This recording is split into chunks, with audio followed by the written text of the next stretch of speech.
Hi, it's Rachel with Stirring the Deep. So, what I want to address in this video, I've been talking about walking in the wisdom of God, walking in that pure love, walking in love without hypocrisy. And those who are doing it, those are the ones that are being the cleansed vessels. They have the clean heart, the clean hands, the pure heart. And so therefore, they're the ones that are going to be built into that temple, right? And in Haggai, you read, it's a short book. It only has a couple of chapters to it, but that's what it's talking about. It says in verse 1:7, consider your ways. So now I'm going to give you some things to consider in this video, okay? And here's what's interesting in verse 12, right? It says that Zerubbabel and Joshua with the remnant, okay, obeyed the voice of the Lord their God. That is those who are walking, you're obeying God's wisdom in your life, in the renewing of your mind. Every thought is being taken captive into the obedience of Christ. And what Christ did was he did the will of his Father. The will of the Father is that pure consciousness, is that pure love, is that pure wisdom. And so it's taking every thought captive is saying you're no longer having thoughts of this mass consciousness man of God, but you're going, or this mass consciousness that is totally separated from God, but you're going to the pure consciousness of God and gaining that and having every thought renewed. Everything that you think about, everything that you do, how you work, how you love, how you treat your children, how you treat other people, what you support in your life, what you don't support in your life, all of these things have to come into the obedience of love, of the will of the Father, of perfect wisdom. Okay?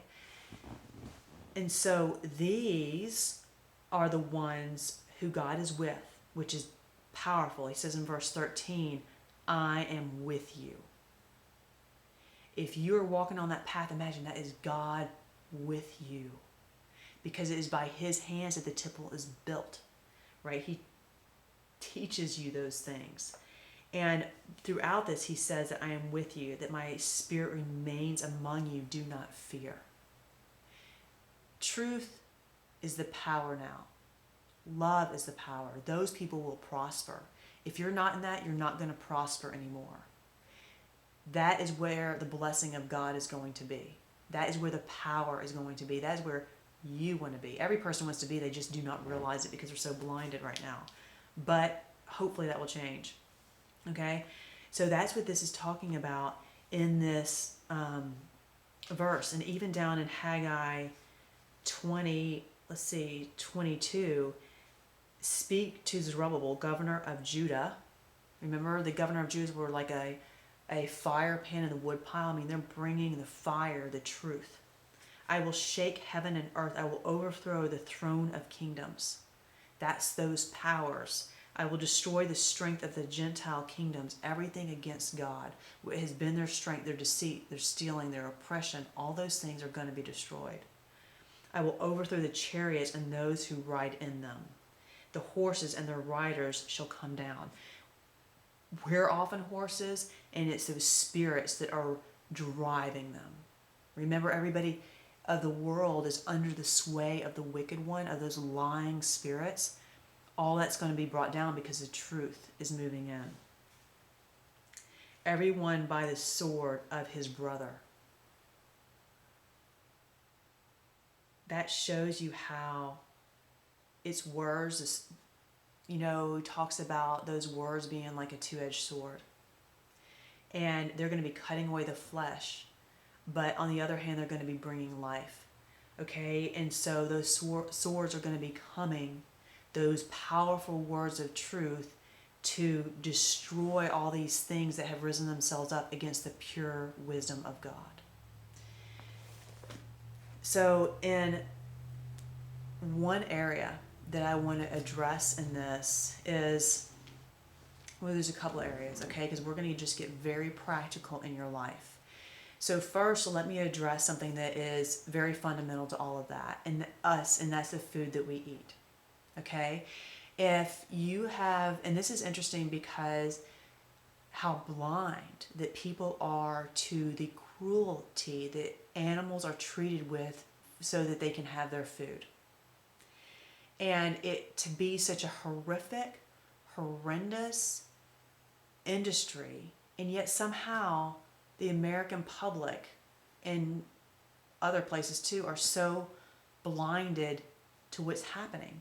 So they go out and they feast on these things because they think it's like the lust of the flesh, because that's what they've been taught by the mass consciousness. Oh, you should lust for meat and this juicy steak and this other stuff. They've created that lust, okay? And so that's what people feel brings them happiness and joy and satisfaction. And they think not eating those things that they won't have joy, okay? Yet, in order for them to eat those meats, to enjoy all that stuff, animals have to suffer great cruelty because of the structure of our society now. Just how our industries are, how it's structured, the mass food production, how it's done, it's just complete cruelty to animals. So as you start moving into this pure wisdom of God, that is something that you're pulled away from, because you could never support or take into your vessel that harm and that cruelty. So it's not about, which animal is a unclean or clean animal. No, it is about love. Okay? And it's about how people are being treated and not living in hypocrisy. So if you were to see what has happened in your home, if you were to have the beginning to the end, what happens with that animal and what they all have to go through for you to eat what you do and eat all those meats and those dairy products and the eggs and all this stuff, if you saw what those animals had to go through, you would never eat it. Okay? So that means if you're eating it, you're blind to what's the reality of what's happening. There's been justifications there. There's been rationalizations there. Sorry, I'm getting tongue-tied. But that when the truth is coming, that stuff doesn't stand anymore. I don't care how much you justify. I don't care how much you rationalize. It's not going to stand. Truth is like, no, this is truth. My truth is pure love. That means that, and it has no hypocrisy. So that means if you would not treat your own self that way, if you would not treat your own pet that way, then why would you ever allow other animals and support other animals being that treated that way, especially when you don't even need it? You don't even need all those meat products. You don't need the dairy products. A lot of people have a lot of problems because they eat that. A lot of illnesses, a lot of sicknesses, a lot of issues. Okay, but we've been so told by the world and the mass consciousness, the messaging, because they want to sell all those things. But it's destroying everything. It's amazing how massively destructive it is, how horrible and cruel it is, and how many people are blind to that.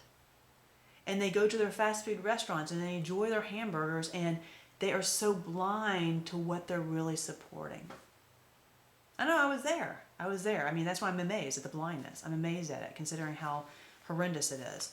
But these kinds of things are not going to stand, okay? And so when you're walking in that pure wisdom of God that's creating love in every aspect of your life, pure wisdom in every aspect of your life, this issue comes up, okay? How can I possibly, because that's living in hypocrisy. That's living in contradiction. How can you possibly partake of something that is so incredibly cruel? Doesn't make sense. And, this is on a totally different level, right, of following a false image of God, but it's a similar thinking, okay? Meaning people have partaken of this false image of God that eternally torments their children, because that's what it is. We're children. We're blind. We don't know. We're in darkness. We're in the pit. And part of that Christian philosophy is that if you don't believe, then you're going to be eternally tormented, suffering, separation from God, whatever it is, for eternity. Do you know what you're saying? Because again, bring it back to reality and test the truth. Because truth is truth. It stands wherever it's at. So if you would not torture your child for eternity, that truth is not real. That is not of love. Okay?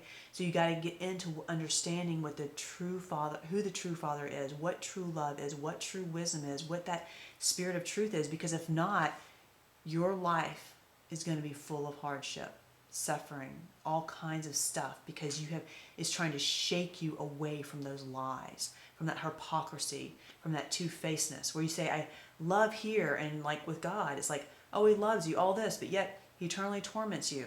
I mean, that doesn't go together, because his justice has mercy in it. His mercy endures forever. And if there's never a place for repentance, that means there's no mercy. Okay? It's a total contradiction. So, and that's how it is with the things that we do in our life. Okay? And this is one of them, is just an example of here we are daily partaking and eating these foods that aren't even that great for us. And we are supporting this huge, massive industry that's all it's creating is massive, massive harm on multiple levels. Horrific. So as you start moving into that wisdom of God, you can no longer abide in that hypocrisy. That truth, the awareness of the truth will not let you. And if you do, so now you're living in contradiction. So now you know, okay, where you should be, and yet you're just willingly not going there. You're going to face a lot of friction, okay, because now you know what the truth is. So you've got to start seeking God's wisdom in that, and what he wants to do, and how do I walk, and what are the decisions I make, and what do I support and what I don't support. Because if you continue to support those things that cause oppression and cruelty and harm, all the things of death, then you're not going to move into the regeneration. Because the regeneration is you're moving out of death and into life. In the paths of righteousness is life. There is no death. So that's why it says that, where the lion will lay down with the lamb, and it's showing this peace among animals, among children and animals. And but it's just saying that, this is going to be a totally new earth. This is going to be radically different. And if you aren't willing to let go and to move into part of that being created, you're just going to suffer more and more and more. And that's what you see, the layers of the plagues and the judgments of Revelation. That is really pictures of just people continuing to walk in that blindness and not heed the truth. And even when it's there, they're just not heeding it. Because for whatever reason. Okay? This is very important. As Haggai said, consider your ways. Well, that's what the Lord said through Haggai. Consider your ways. Do not live in justifications and hypocrisy. Bring everything that you're doing into reality. If you would not treat your own pet that way, why would you want any animal treated that way? If you would not treat your own child that way, why would you think God would do that? Okay? You have to because truth is truth. It does not contradict itself. So when you start learning the truth, then you have consistency in every area of your life, which is harmony, which is peace. And when you start creating that, you start moving more and more into the presence of God. Because that is who he is. All of those elements. This world is exceedingly wicked. It's time to be separate from that. To not support the wickedness, the cruelty, the oppressions anymore. Till next time, keep stirring the deep. It's the one thing that changes everything else.